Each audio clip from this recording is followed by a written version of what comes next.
really trusting them with your children's lives. Mm-hmm. And then having that trust just completely horrifically broken. Today, we're diving into a really deeply disturbing case. It's from 1973 in the UK, the murder of 3 very young children by their parents' tenant.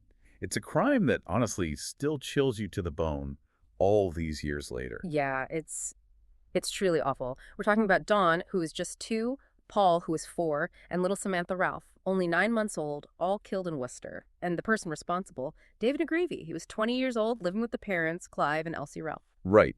And for this deep dive, we're drawing on a detailed news article from BBC News Arabic. Our aim really is to try and understand the key events, grapple with why it happened, because the motive is still such a huge question mark, and also look at the impact, the ripples it sent through the family, the community, and this ongoing debate about McGreavy's potential release. Exactly. It's not just recounting a tragedy, is it? It's more about exploring, the complexities of extreme violence and how long those shadows can be. So the family at the center, Clive and Elsie Ralph, and their 3 kids, very young family. And David McGreavy, their tenant, apparently an old friend living with them and sometimes, helping out with the children. Okay, so let's try to piece together what happened on that specific day. April 13th, 1973. A Friday.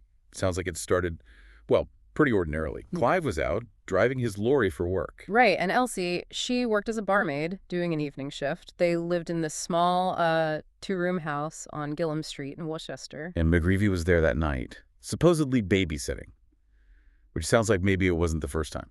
The article suggests he did sometimes help, but that evening, things went horrifically wrong. According to McGreavy's own account later, the baby, Samantha, started crying. He said he just put his hand over her mouth. That was it, he apparently said. The baby died. 9 months old. Oh my God. Just like that. Just like that, and it didn't stop there. It's almost unbelievable. He then went to where 4-year-old Paul was sleeping, strangled him with wire, and then Dawn, the 2-year-old, he slit her throat. There's also this horrific detail. He apparently struck Samantha again after she was already dead, fracturing her skull. I can't even, it's beyond comprehension, a brutality. It is. And then came this act of, desecration. It's hard to even talk about. He took their bodies down to the cellar, found some sort of tool. The article calls it a rake-like tool. The Arabic term used was, we think, like a ground comb or a rake. And he used it to mutilate their bodies further. This is sickening. It really is. And after all that, he carried them outside into the garden, and he placed them on the iron fence, the fence between the Ralph's garden and the neighbor's garden. And he just walked away. Just walked away, leaving them there. Yeah. So Clive and Elsie come home. What do they find? They walk into, a nightmare. Blood in their little house. And the children gone. Oh, God. Their first thought must have been McGreavy. Exactly. They looked for him, couldn't find him. They called the police frantically. And the police arrive. Yes. And it was a police officer, Bob Rees, who made the discovery in the garden with his flashlight. He saw them on the fence. Just horrific. What happened to McGreavy? He was picked up pretty quickly, found just wandering nearby on another street. Initially, he denied everything, said he didn't do it. But he confessed later? He did. Back at the police station, he admitted to the murders, even gave them details of how he'd killed each child. The why? Did he ever say why? No, and that's a thing that's just hung over this case ever since. He confessed to what he did, but refused to say why, the motive. Yeah. It's still a complete mystery. Right. So who was this guy? David McGreavy.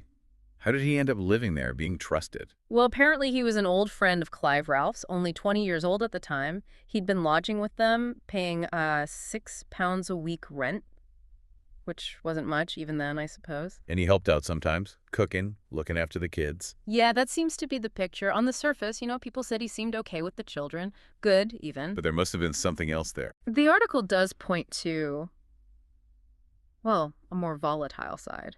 Impulsive, like proposing to someone after only knowing them a week, that kind of thing. Okay. And there was talk of a temper, especially, after he'd been drinking. But nothing to suggest this level of violence. Nothing that extreme. No, it's terrifying, isn't it? How little you might know about someone. Yeah. What about his background before moving in with the Ralphs? It seems a bit unsettled. He grew up in a military family, so they moved around a lot. Britain, Germany, constant changes. Right. Then he joined the Navy, but that didn't last. Got a dishonorable discharge. He'd set fire to a bin, apparently. Arson. Okay. And former colleagues, they reportedly called him arrogant, said he always had to have the last word. Doesn't sound great. Did he hold down jobs? Seems not consistently. The article mentions him losing jobs, often linked to drinking and that sort of arrogance. There was also a broken engagement just before New Year's in 1971, and arguments with his parents. So a picture emerges of someone maybe struggling, a bit adrift. Yeah, kind of unstable in that period leading up to it. And it was after all that he ended up moving in with Clive and Elsie. And the community. I mean, Worcester isn't a huge city. This must have hit people incredibly hard. Oh, massively. There's an account from a neighbor, Judy Leesman. She lived on the street for about 3 years. She remembered seeing police cars, sniffer dogs the morning after, near the Ralph's house, on her way to work. But she didn't know what had happened yet. No, not the full extent. She thought maybe they were looking for a weapon or something. It was only when she got home that evening she started hearing bits from neighbors. First, maybe one child hurt. Then the awful truth started coming out. Oh, wow. But the full story, the horrific details, didn't really hit until the papers came out the next day. She said the whole community was just in disbelief, couldn't comprehend it. And the image of the children on the fence. Did she mention that? She did. Very powerfully said it left this deep scar. Even now, seeing that kind of iron railing, it brings it all back. God, I can only imagine. Yeah, she felt so much for the neighbors who actually saw it directly. Called it, well, stark, inhuman. There was also a reporter quoted, right? Alec Mackey. Yes, from the Birmingham Evening Mail. He remembered it vividly, too, partly because he had young kids himself around that age. So it hit him personally. Very much so. He went to the first police press conference, then was allowed near the scene, Gillum Street. What did he remember seeing? He mentioned the police tape, the wax seal on the garden fence separating the houses, said it was unforgettable, made him think instantly of his own kids, safe at home. Right.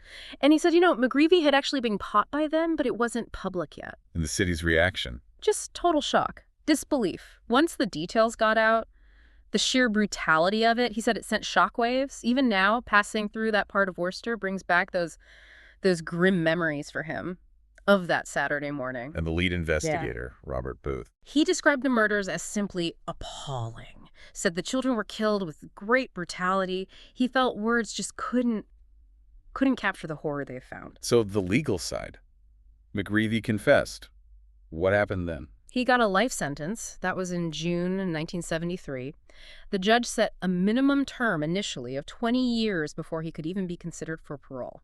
20 years for that? Wow. Yeah, and the decades since. They've involved multiple parole hearings, decisions back and forth. Right, so when did he first become eligible? Around 1993? Around then, yeah. Between 94 and 2018, he was moved between different prisons, open prisons, closed prisons.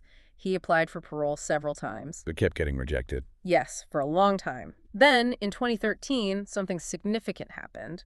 There was an anonymity order protecting his identity, but that was lifted during one of his parole reviews. So his name was suddenly back in the news connected to the crime. I remember that. And then, in 2018, it seemed the path was clearing for his potential release from Warren Hill Prison. It was down to a final parole board decision. Which eventually led to his release, didn't it? In 2019, I think. That's right. Despite huge public outcry and the mother's pleas, he was released in 2019. Let's talk about Elsie, the mother. Elsie Uri. She became known as later. The impact on her must have been just unimaginable. Absolutely devastating. She was only 23 when it happened. Can you imagine? The police telling you that news? Apparently they gave her sedatives at the station. And then this extra layer of cruelty. She wasn't allowed to see her children's bodies as they were found. Why not? Too horrific. Presumably, to protect her, maybe.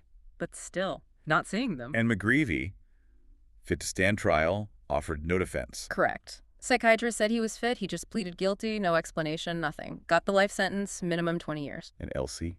What happened to her afterwards? She left Worcester, said she just couldn't bear to stay there, which is completely understandable. The article is quite open about the trauma. It mentions she attempted suicide multiple times. Oh, no. Yeah.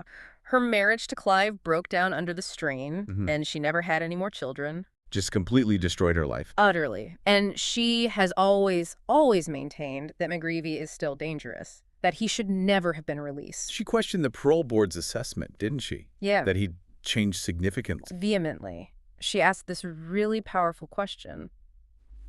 Would parole board members feel the same about release if it had been their families? Yeah. She just couldn't accept any guarantee that he wouldn't do something awful again. He destroyed her life, she said. Why should he get his freedom back? It really highlights that tension, doesn't it?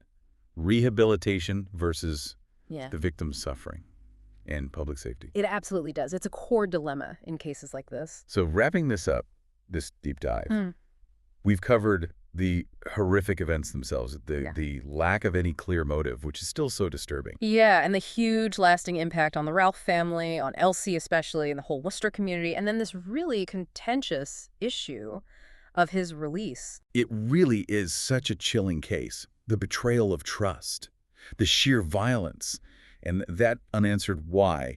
It forces you to think about the extremes of human behavior. It really does. It makes you grapple with these incredibly tough questions about justice, about forgiveness. Is it even possible here? About this capacity for violence that seems almost inexplicable. And how do we, as a society, balance the idea that maybe someone can change after doing something so terrible with the pain that never goes away for the victims? Exactly. And what does moving forward even look like after something this dark? This has just been a glimpse, really, into this awful event. And as you think about it, you realize there are so many other cases, other situations that bring up these same really difficult questions about people, about crime, about justice. Definitely. Exploring things like criminal psychology or the long-term effects on victims or how the justice system actually works in these complex cases. It can lead to a deeper understanding, though often it's a pretty disturbing understanding.